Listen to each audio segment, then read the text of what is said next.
TopMedTalk. Hi, it's Monty Mythen here, Editor-in-Chief of TopMedTalk. Well, these are extraordinary times. Despite all the challenges we face, we will continue to deliver free, open-access medical education for as long as we can manage it, as well as our new regular updates on COVID-19, the global pandemic of coronavirus. Reporting from the front line, we'll be concentrating on enhanced surgical recovery. Why have we made that decision? Well, with an unprecedented pressure on resources, many institutions have decided to accelerate their widespread adoption of enhanced recovery. And why? Well, it's never been a more important time to reduce complications, readmissions, avoidable ITU bed occupancy, and to get our patients home fitter and faster after major surgery. As somebody who's about to get back into the trenches in critical care, to all my surgical, anaesthesia, and perioperative care practitioners, thank you for making this a priority. A big shout out to our sponsors, in particular Edwards Life Sciences, who have very generously agreed to continue to support this resource, that's TopMedTalk, at a time of global need. We're all in this together. We will get through it. It's going to be fine. Well, hello, I'm Desiree Chappell, and this is Top Med Talk. We are live from the European Anesthesiology Congress, Euro Anesthesia 2019, here in Vienna, Austria. And I'm with Editor-in-Chief of Top Med Talk, Monty Mythen. Hello, Monty. Hey, Desiree. Great to be back. And we'd like to thank Edwards Life Sciences for sponsoring us. That's great. We've had the opportunity to have a special guest with us this morning, Dr. Mike Pedro from New Hampshire. Mike, how are you doing this morning? Fantastic. Good. Thanks for having me on here. Yeah, thanks for sitting down. I know it's always like, hey, come and talk to us, and we grab you. And never know quite what to expect, but just a fun conversation. So just give us a little bit about your background, where you train, where you're from, what you're doing right now. Sure. So I trained at SUNY Downstate in Brooklyn, New York. While I was there is where I created what we call Supernova. Started a company with my father-in-law at the time, and also finished my residency. That company ended up getting acquired by Vyaire Medical, and I came on as their Vice President of Medical Affairs. Well, congratulations. Thank you. Yeah. I've been with them for about 18 months, and I still am in clinical practice. I work at a small community hospital in New Hampshire. The anesthesia group is North American Partners of Anesthesia, Napa. Oh, Napa. Okay. Yep. What's the facility you're working at? Like, tell us a little bit about that. So it's Southern New Hampshire Medical Center. The chairman is Dr. Gary Friedman. Really good practice up there. You get to do a little bit of everything. Okay. What's the size of the hospital? How many beds? Yeah, just a couple hundred beds. Okay. But because it's a community hospital, you get to do a little bit of everything. So we do crash C-sections, emergency intubations in the ER, your general anesthetic in the OR, a little bit of everything. Yeah, that's very cool. Do you need to do like cardiovascular or anything like that? No, we do neuro, but so no major hearts. Good. That sounds like a nice practice. Yeah. You recruiting? I know. I was going to say, New Hampshire is beautiful this time of year. Actually, we are. We are, actively. You have CRNAs up there. We do. Okay. Yeah. That's good to know. Keep that one in my back pocket. Tell us, just let's take it back just a little bit, because you said you invented this thing called Supernova. So I want to hear more about that. But that all happened while you were actually in your residency, right? Yeah, it did. Tell us a little bit more about that. Yeah, so while I was like a second-year resident, we had a really hands-off kind of approach for our attendings, right? They gave us a lot of autonomy. And when we were in GI labs, right, or during emergency intubations, I noticed that a significant proportion of these patients were desaturating rather quickly. And where I practiced was what we call flatbush diabetes, right? And where dialysis was invented. So we had a very large morbid obesity population, along with end-stage renal disease and all the comorbidities associated with it. And got to the point where this happening so often, I questioned, am I just a bad anesthesiologist? Or is this a problem that's much greater? And just like any good resident would do, went into a literature research. And found through the closed claims database that morbidity and mortality associated with events outside of the operating room, right? That satellite anesthesia is rapidly growing, and a major problem. Yeah, for sure. So then how did you kind of develop the idea, or I guess maybe tell us... But what is it? Yeah, I would say tell us what it is Sure. that you came up, your solution to that issue. So what it is, it's called Supernova, and it stands for Nasal Oxygenating and Ventilating Apparatus.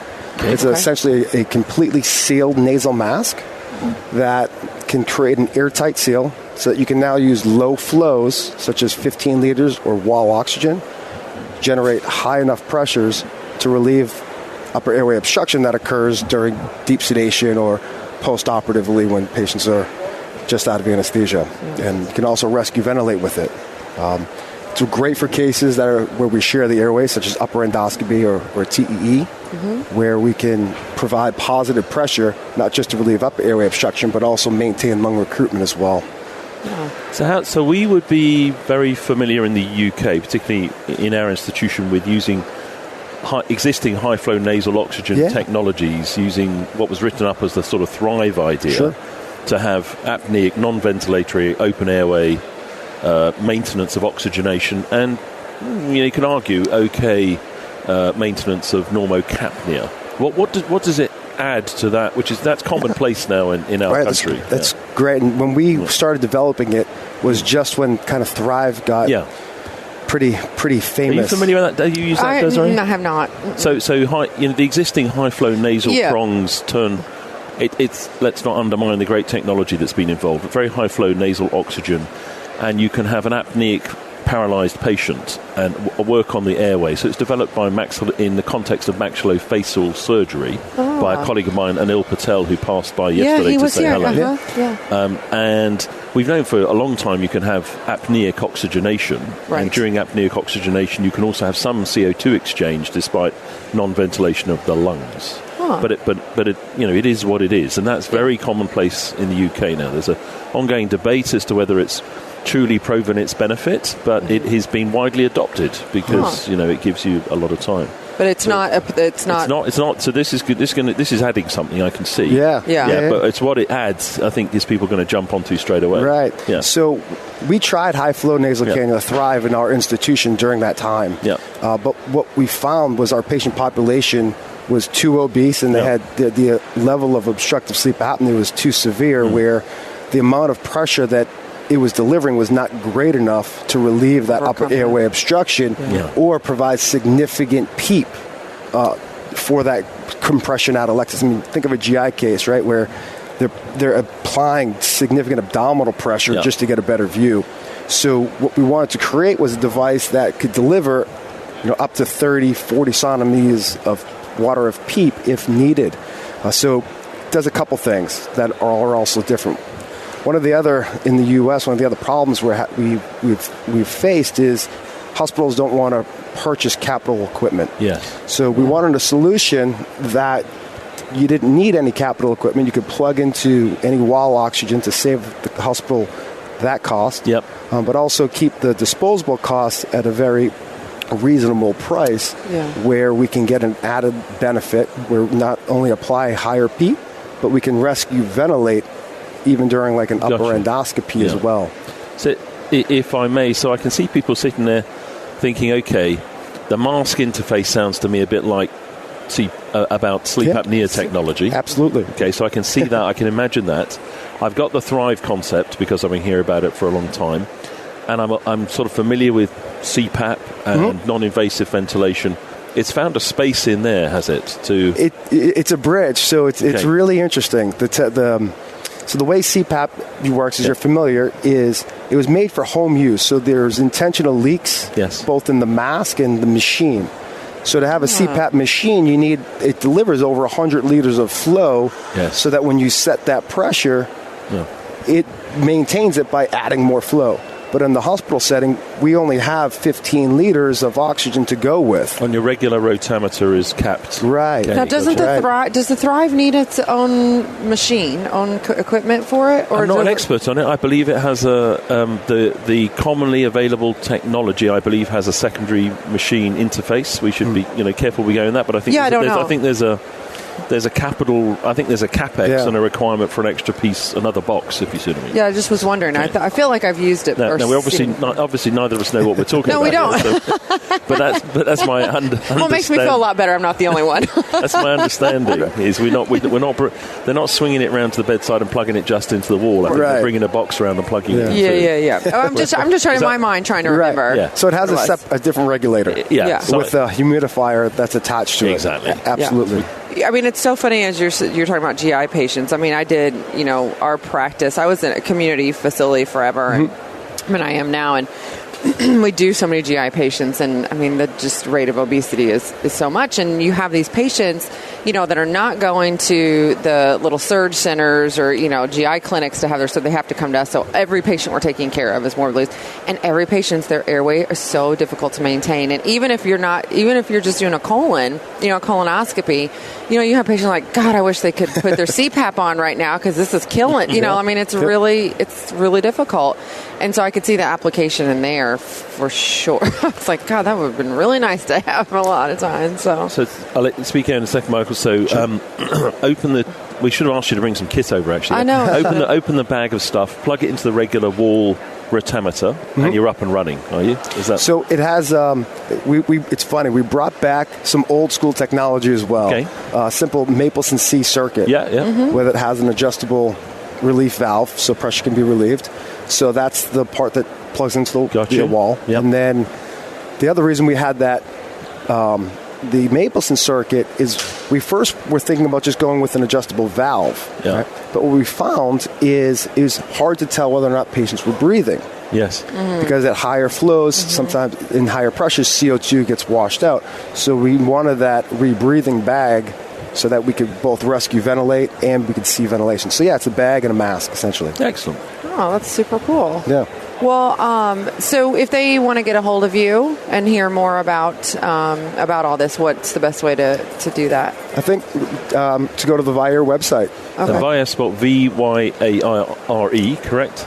Vyaire. Yes, that is correct. So Vi and Air as we know it with an E on the end. That's correct. So we'll get that link, Nick. We'll get that link up on the website. And Supernova. Yes. And why Supernova? Great name, but so it's really funny. Great name, great song, great pictures on the website. But when you look it up, you're going to get a lot of images. You get to some exploding stars. Before you get to Mapleson C with a nasal CPAP mask on it. So while I was in residency, I was really studying oxygenation and ventilation during the apneic period. So while Thrive was very hot, I said, well, what if we could actually ventilate during an emergency intubation? Yeah. So we published a paper that coined a technique called NOVA, nasal oxygenation and ventilation of the airway. Gotcha. But while we were doing that, we realized there's just too many inefficiencies that what we were doing would not be adopted universally. Yeah. So then we created our own device, and we said, well, this is better. This is Super Nova. Now, did you really luck out, or was that the plan? A little bit. Kudos. Well, that is such a good story. I love this innovation that you've done. So I'm Irish, basically. My two Irish parents, and they often say, never let the truth get in the way of a good story. That's awesome. Good luck with all of that. Thank you very much. Yeah, Mike. Thank you so much for joining us. Hopefully we'll talk to you again in the future. Yeah, well done. good luck. All right, cheers. Cheers, bye. Thank you. Have a good day. TopMedTalk. Just a quick reminder, subscribe to TopMedTalk. We're a daily source of news and conversation focused on perioperative care. We bring you all the latest talk from all the major conferences in the perioperative space. We can also be found on Twitter, Facebook, LinkedIn, Instagram, and we now have a free mailing list with special offers and additional goodies for subscribers. Go check us out at TopMedTalk.com. That's www.topmedtalk.com.